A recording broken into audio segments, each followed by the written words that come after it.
We got two in this category of creating audience segments. This article from What's New in Publishing is talking about growing subscriber revenue by targeting specific audience segments. Using audience insights to improve engagement. This episode of Today in News Tech is made possible with audio articles by ourhometown.com. Today we're discussing a piece by Peter Houston over at What's New in Publishing, reporting on targeting strategies by The Atlantic, and a new study on audience segmentation by Juan Ifra. The article, How to Capture and Use Audience Insights to Improve Engagement, looks at how the collection and utilization of these data can increase revenue and engagement. As newsrooms strive to strengthen their digital businesses, it's becoming increasingly clear that the most successful ones start with a focus on the audience's needs and how the newsroom can best serve them through high-quality, digital-first journalism, from understanding your audiences in a deeper way. Juan Ifra. Here are the big takeaways. Both The Atlantic and Juan Ifra studies show that audience insight is an editorial keystone, guiding publishers in providing the type of content which generates the most engagement. The Atlantic also conducted direct contact interviews, group conversations, surveys, and usability tests as a core source of audience insights. The Juan Ifra report demonstrates that focusing on a small number of specific audience segments sets a publication apart, garnering increased reach and revenue base.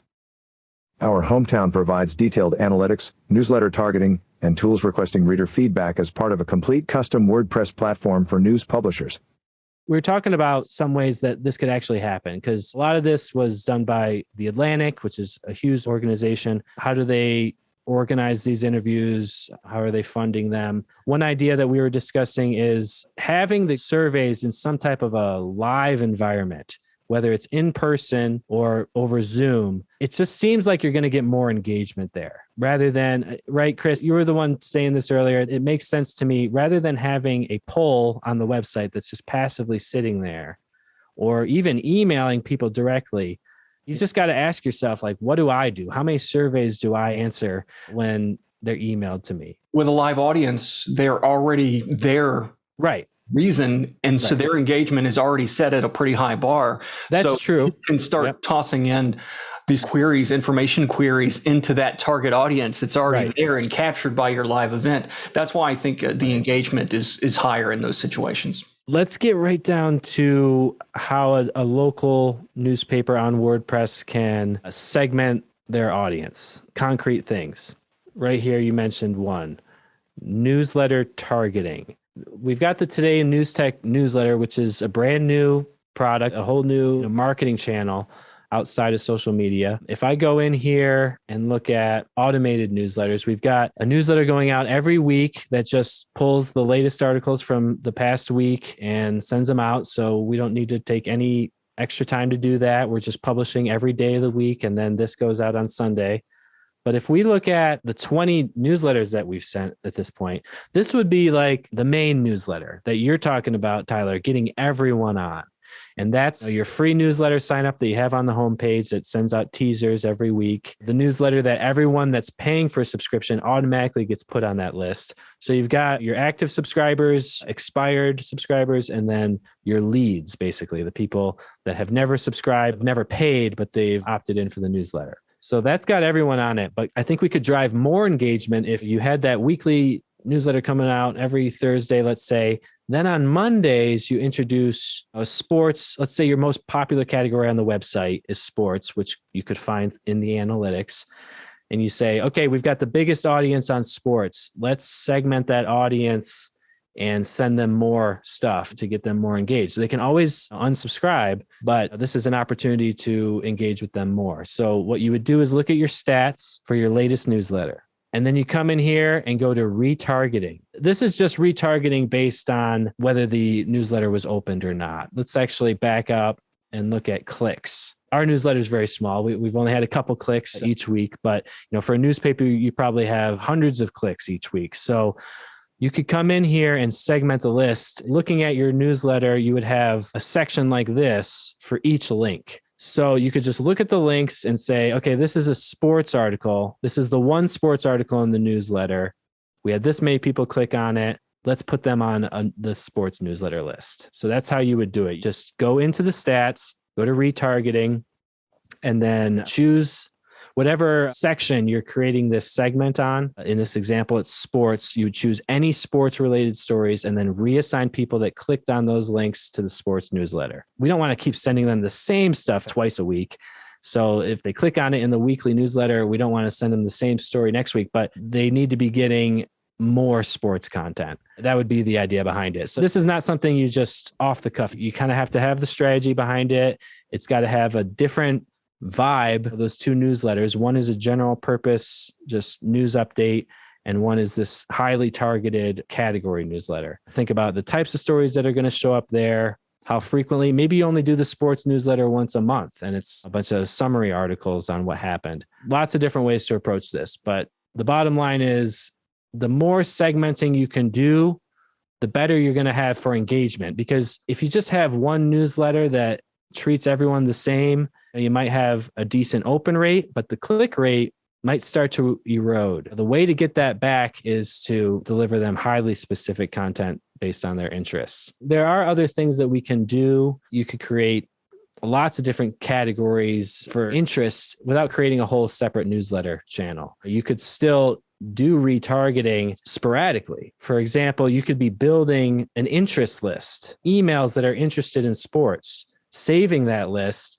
And then when you have a big sports announcement, focus it on that list. It doesn't necessarily have to be a weekly thing. We had a couple of publishers that try different things. One of them, they do a weekly newsletter, a daily, and then an event newsletter. And it started out, it was just the weekly newsletter, and it has grown vastly since they started. And then they went to a daily and then the events. And that keeps people engaged with the community. And then we have another publisher that does county related information. They have like 4 counties that they cater to, but the news is different in each one. So they actually have a sign up for each of those counties. Let's talk real specifically about how she did this. So she started with a generic newsletter and then went to a daily. Did she just move the whole newsletter audience over to daily, or did she look at the people that were clicking the most and just put them on it? Yeah, the weekly newsletter was all of her subscribers that was ported over from the other site. And then what she did was she looked to see who her power users were, who were clicking actively. And then she basically added a sign up for the daily, who would be interested in a daily or an event.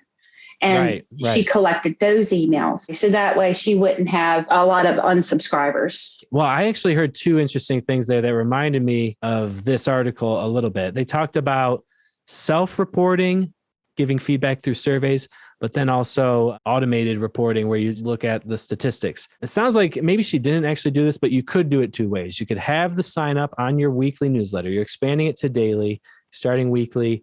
You could have a sign up. We're launching a daily newsletter. Sign up here if you want to hear more from us. That's the opt-in.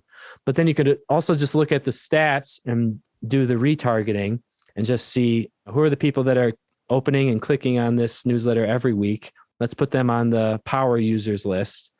And then you send it to those 2 lists, the people that directly opted in and the people that were most engaged with the weekly. The thing with newsletter marketing is you just always make it really easy to opt out. If they're already subscribing to a weekly newsletter, it's not that much to just move them over to the daily. Technically, I think if they unsubscribe from any one of your newsletters, they're unsubscribed from the whole thing. So those 2 techniques were really key because you want to have people be able to opt in, but then we're also kind of doing it for them. Because then if we put them on the daily and they stay on there, that's really where they belong. It would never have happened for some of those people if we required them to opt into the daily. Some people just aren't going to do that. One other thing about Red Hook, one thing that I thought was really innovative is she actually has a tab where people can send their ideas. And it's not just for articles or coverage, but it's also for the newsletter. That's how the event newsletter came about. For the events, did she have events in her weekly and daily newsletter that she looked at who was clicking on those and then signed them up for the events newsletter? I think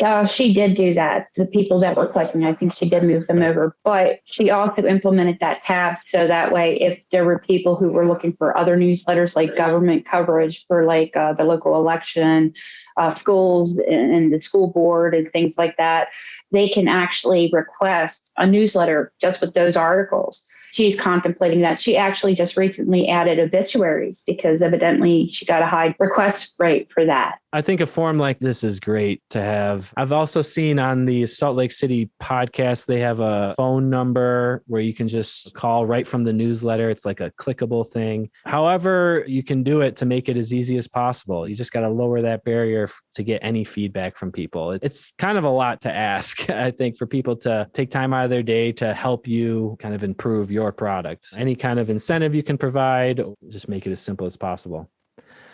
Thanks for watching Today in News Tech, the podcast on innovation in digital journalism. You can follow us on Facebook, Twitter, and subscribe on YouTube or any of your favorite podcast apps.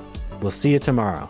At our hometown, we help newspapers build WordPress websites, design native apps, and develop digital subscription models. If you are interested in a free prototype of your publication on WordPress, go to ourhometown.com and click the Contact Us button.